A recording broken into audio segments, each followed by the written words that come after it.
جنت نشان دیش کی مٹی اگلتی ہے سدا سونا یہاں اس مبارک سرزمین پر فضل ابھران ہے اے وطن تیرے جان اور دل قربان ہے اے وطن تیرے جان اور دل قربان ہے ہم کو اپنی جان سے پیارا یہ ہندوستان ہے اے وطن تیرے لیے جان اور دل قربان.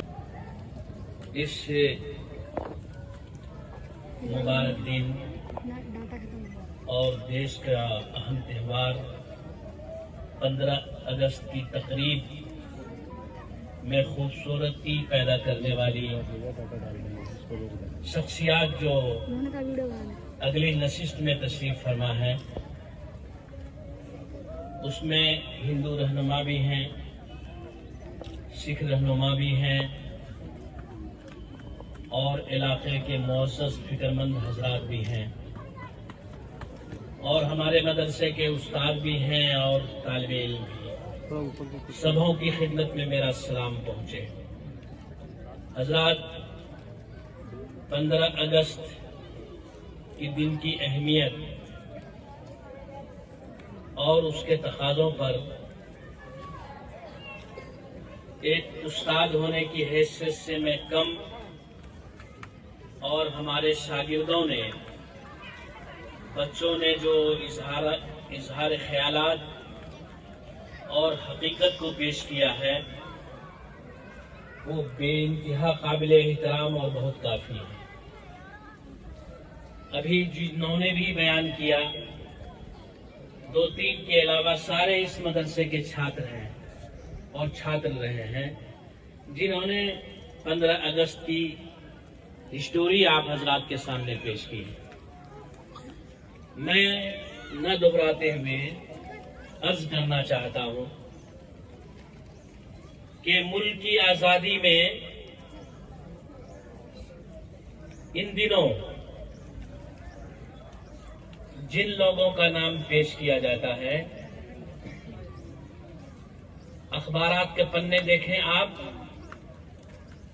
لوگوں کی زبانی سنیں آپ، تو اس میں مسلم اور مسلم علماء کا نام نہیں آتا.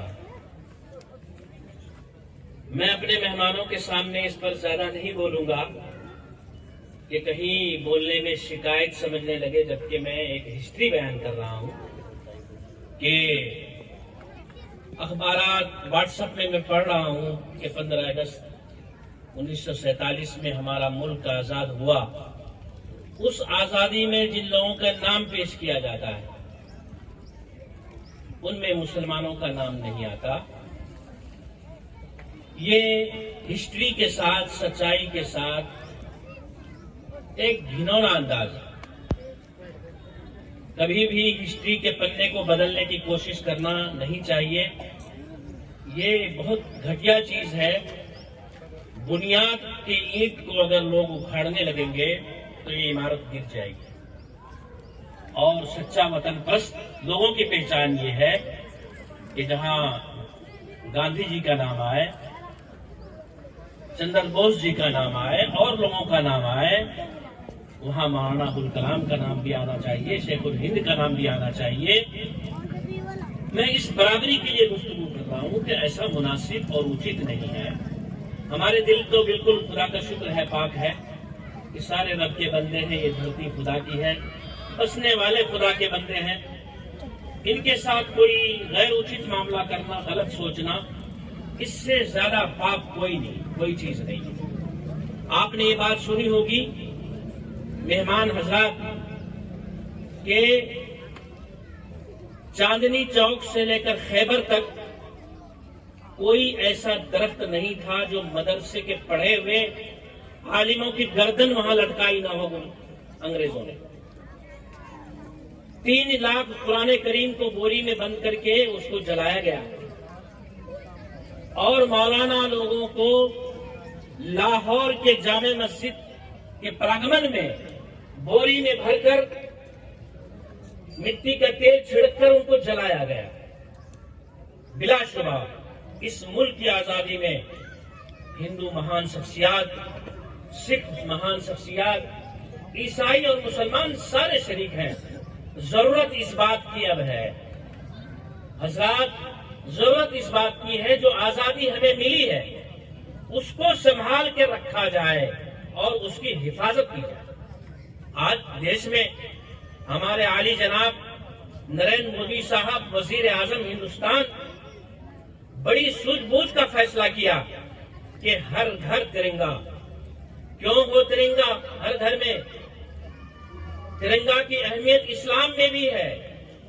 جب رسول اللہ صلی اللہ علیہ وسلم کسی جنگ میں صحابہ کو بھیجتے تو جھنڈا ان کے ہاتھ میں ہوتا اور ہدایت ہوتی کہ جھنڈا گرنے اور جھکنے نہ پائے، جان چلی جائے اور جھنڈا نہ جھکنے پائے۔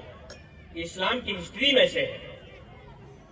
تو جب ہر گھر میں ترنگا ہوگا، ترنگا سے محبت ہوگی، تو ملک کی بھولی ہوئی محبت جو ملک سے بے وفائیاں چل رہی ہیں، لوگ ملک کے اور زیادہ وفادار ہوں گے اور محبت کرنے والے ہوں گے۔ اس لحاظ سے ہمارے وزیر اعظم کا فیصلہ نہایت مبارک فیصلہ ہے اور قابل قدر فیصلہ ہے۔ اسی کے ساتھ ہمارے ہی ملک میں کچھ دھرم پیشواؤں نے ترنگا کے اپمان میں یہ فیصلہ دیا اور یہ کہا کہ ترنگا کسی کے گھر میں نہیں لگنا چاہیے۔ ایسے لوگوں پر بھی لگام لگانے کی ملک کو کوشش کرنی چاہیے جو ملک کے جھنڈا کا اپمان کرتا ہو اور ایسی فضا پیدا کرتا ہو جس سے نفرت بڑھے، محبت گھٹے، ظلم بڑھے، انصاف کم ہو، اتیاچار اور قتل غارت گیری کرے ہو۔ یہ کیسے دھرم گرو ہیں، کیسے علماء ہیں، کیسے مذہبوں کے بانی بولنے والے ہیں؟ ایسے لوگوں کو ملک میں رہنے کا حق نہیں ہے جو ملک کا اور ملک کے جھنڈے کا اپمان اور بے عزتی کرتا۔ اس مجلس سے ہم یہ دنیا میں یہ پیغام پہنچانا چاہتے ہیں کہ ملک کی وفاداری کے لیے، ملک کی آن بان شان کے لیے ملک کا قانون جو تیار ہو اس کا احترام کریں، اس کو اپنے عملی زندگی میں نافذ کریں۔ بہرحال آپ حضرات تشریف لائے، ہم دل کی گہرائیوں سے سکھ بھائیوں کا، ہندو پیشواؤں کا، آنے والوں مہمانوں کا استقبال پیش کرتے ہیں۔ ہم امید کرتے ہیں کہ آئندہ بھی ہمارے پروگرام کو زینت بخشیں گے۔ ابھی برسات کی وجہ سے زیادہ ہم نہیں کر پائے بارش کے خوف سے۔ امید ہے کہ 26 جنوری میں ہم سبھی لوگوں کو گھر جا کر دعوت دیں گے اور شرکت کی ان سے امید رکھیں گے۔ حضرات، میں آپ کو بتلانا چاہتا ہوں، مدرسے کی تعلیم کا خلاصہ بتلانا چاہتا ہوں۔ یہ مجمع، یہ ہماری آواز گواہ ہے کہ ہم نے کبھی ایک رب پرستی کی تعلیم دی، تعلیم دے رہے ہیں، اور مانو ذاتی کی قدر، اس کی اہمیت کی تعلیم دیتے ہیں۔ نفرت، ایک دوسرے سے دوری کی تعلیم کا کوئی پارٹ، کوئی حصہ، کوئی لفظ ہمارے یہاں نہیں پڑھایا جاتا۔ اسی طرح میں اس مبارک دن میں مسلم کے علاوہ ہندو سکھ بھائیوں سے کہتا ہوں کہ اپنی اولاد کو پرائمری تک پڑھانے کے لیے ہمیں دیں۔ ہم اعلیٰ تعلیم دیں گے، ان کو تعلیم دیتے ہیں۔ سارے سمودائے کے لوگ ہمارے پاس آئیں، کوئی تکلیف، کوئی پریشانی، کوئی دو نظر ان کے ساتھ کبھی بھی نہیں ہو سکتی۔ اسی طرح ہم کمپیوٹر کی تعلیم دیتے ہیں، اس کو سیکھنے کے لیے بھی آئیں۔ اور سب سے بڑی بات یہ ہے کہ ہم یہ کہتے ہیں کہ ایک ایشورواد بنیے، ایک رب کو ماننے والے بنیے اور رب کے بندوں کے ساتھ پیار کیجیے، پیار کرنا یہاں سے سیکھیے۔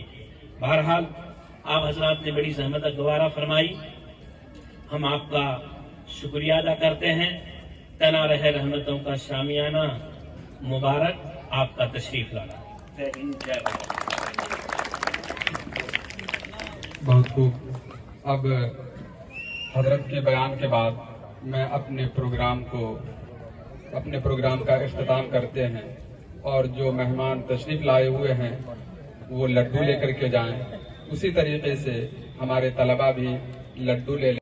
جب آپ وصیت لکھنے بیٹھیں گے تو آپ کو معلوم ہوگا کہ آپ ہی وہ شخص ہیں جس کا آپ کی جائیداد میں کوئی حصہ نہیں۔ جو تقسیم کرو گے تمہارے پاس اسی کی فراوانی ہو جائے گی، پھر وہ دولت ہو، علم ہو، آسانیاں ہو، محبت ہو یا نفرت۔ کچھ بھی ایک جیسا نہیں رہتا، پھر چاہے وہ وقت ہو، حالات ہو یا انسان۔ اختلافات ہونے کے باوجود کسی کے ساتھ احترام سے پیش آنا کمزوری نہیں، بہترین تربیت اور خاندانی ہونے کی دلیل ہے۔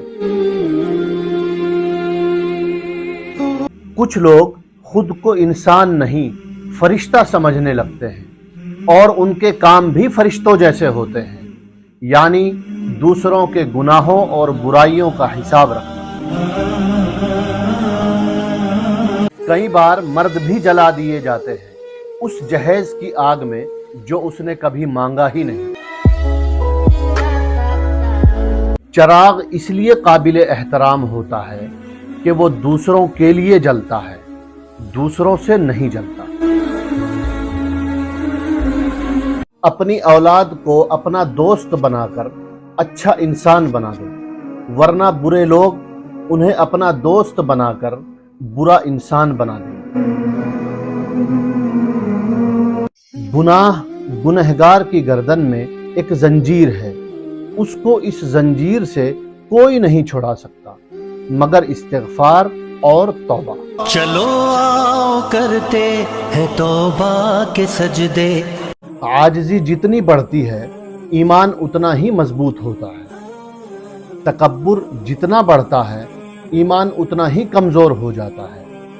انسان قد سے نہیں بلکہ ظرف سے بڑا ہوتا ہے۔